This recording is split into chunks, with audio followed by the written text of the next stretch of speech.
ನಾಳೆ ದರ್ಶನ್ಗೆ ಹೈಕೋರ್ಟ್ನಲ್ಲಿ ಅಗ್ನಿ ಪರೀಕ್ಷೆ ಎದುರಾಗತ್ತೆ. ನಾಳೆ ದರ್ಶನ್ಗೆ ಆಪರೇಷನ್ ಡೇಟ್ ಫಿಕ್ಸ್ ಮಾಡಲೇಬೇಕು. ಸರ್ಜರಿಯ ಬಗ್ಗೆ ಹೈಕೋರ್ಟ್ಗೆ ಮಾಹಿತಿಯನ್ನ ನೀಡಲೇಬೇಕು. ನಾಳೆ ಈಗಾಗಲೇ ಮಧ್ಯಂತರ ಜಾಮೀನನ್ನ ಪಡೆದು 3 ವಾರ ಕಳೆದಿರುವಂತಹ ನಟ ದರ್ಶನ್ ಹೈಕೋರ್ಟ್ ನೀಡಿದಂತಹ 6 ವಾರಗಳಲ್ಲಿ 3 ವಾರ ಕಳೆದು ಹೋಗಿಬಿಟ್ಟಿದೆ.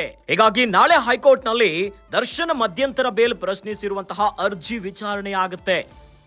ದರ್ಶನ್ ಜಾಮೀನು ಕ್ಯಾನ್ಸಲ್ ಮಾಡ್ತೇವೆ ಅಂತ ಹೇಳಿದ್ದಾರೆ ಹೋಮ್ ಮಿನಿಸ್ಟರ್ ಪರಮೇಶ್ವರ್ ಹೇಳಿಕೆಯ ಬೆನ್ನಲ್ಲೇ ತನಿಖಾ ತಂಡ ಈಗ ಅಲರ್ಟ್ ಆಗಿಬಿಟ್ಟಿದೆ.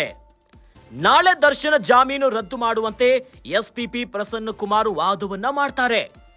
ಸದ್ಯ ಬಿಜಿಎಸ್ ಅಪೋಲೋ ಆಸ್ಪತ್ರೆಯಲ್ಲಿ ಚಿಕಿತ್ಸೆಯನ್ನ ಪಡಿತಾ ಇದ್ದಾರೆ ನಟ ದರ್ಶನ್ ಅವರು.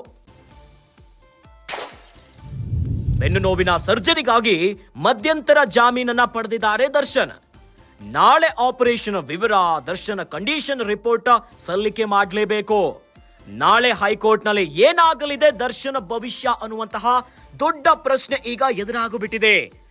ಹೀಗಾಗಿ ತೀವ್ರ ಕುತೂಹಲ ಕೆರಳಿಸಿದೆ ನಟ ದರ್ಶನ್ ಜಾಮೀನು ಅರ್ಜಿಯ ವಿಚಾರಣೆ. ನಟ ದರ್ಶನ್ ರೇಣುಕಾಸ್ವಾಮಿ ಕೊಲೆ ಪ್ರಕರಣದಲ್ಲಿ ಈಗ ಬಂಧನವಾಗಿ ಬೇಲ್ ಮೇಲೆ ಹೊರಗಿದ್ದಾರೆ. ಆದರೆ ನಾಳೆ ದರ್ಶನ್ಗೆ ಹೈಕೋರ್ಟ್ನಲ್ಲಿ ಅಗ್ನಿ ಪರೀಕ್ಷೆನೇ ಎದುರಾಗುತ್ತೆ ನೋಡಿ.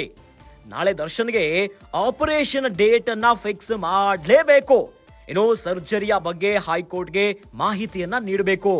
ಈಗಾಗಲೇ ಕೊಲೆಯ ಪ್ರಕರಣದಲ್ಲಿ ಮಧ್ಯಂತರ ಜಾಮೀನನ್ನ ಪಡೆದು 3 ವಾರ ಕಳೆದು ಹೋಗಿಬಿಟ್ಟಿದೆ. ಹೈಕೋರ್ಟ್ ನೀಡಿದ್ದು 6 ವಾರ, ಆದ್ರೆ ಈಗಾಗಲೇ 3 ವಾರಗಳು ಕಳೆದು ಹೋಗಿದೆ. ಇದೇ ಪ್ರಕರಣದಲ್ಲಿ ನಾಳೆ ಹೈಕೋರ್ಟ್ನಲ್ಲಿ ದರ್ಶನ್ ಮಧ್ಯಂತರ ಬೇಲನ್ನ ಪ್ರಶ್ನಿಸಿರುವಂತಹ ಅರ್ಜಿಯ ವಿಚಾರಣೆಯಾಗುತ್ತೆ. ಇನ್ನು ದರ್ಶನ್ಗೆ ನೀಡಿರುವಂತಹ ಮಧ್ಯಂತರ ಜಾಮೀನನ್ನ ಕ್ಯಾನ್ಸಲ್ ಮಾಡ್ತೇವೆ ಅಂತ ಹೋಮ್ ಮಿನಿಸ್ಟರ್ ಹೇಳಿದ್ರು. ಹೋಮ್ ಮಿನಿಸ್ಟರ್ ಅವರ ಹೇಳಿಕೆಯ ಬೆನ್ನಲ್ಲೇ ತನಿಖಾ ತಂಡ ಫುಲ್ ಅಲರ್ಟ್ ಆಗಿಬಿಟ್ಟಿದೆ.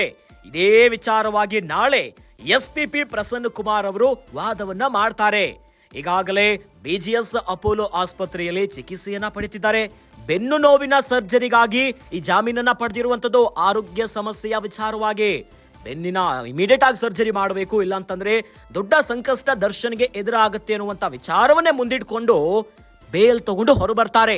3 ವಾರ ಕಳೆದ್ರೂ ಕೂಡ ಯಾವಾಗ ಆಪರೇಷನ್ ಏನು ಎತ್ತ ಅನ್ನುವಂತಹ ಯಾವ ವಿಚಾರಗಳು ಇರಲಿಲ್ಲ.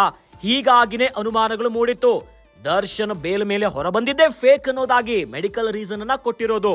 ಇದೇ ವಿಚಾರವಾಗಿ ನಾಳೆ ಆಪರೇಷನ್ ವಿವರ, ದರ್ಶನ್ ಕಂಡೀಷನ್ ಎಲ್ಲವನ್ನೂ ಕೂಡ ಹೈಕೋರ್ಟ್ಗೆ ಸಬ್ಮಿಟ್ ಮಾಡಬೇಕು.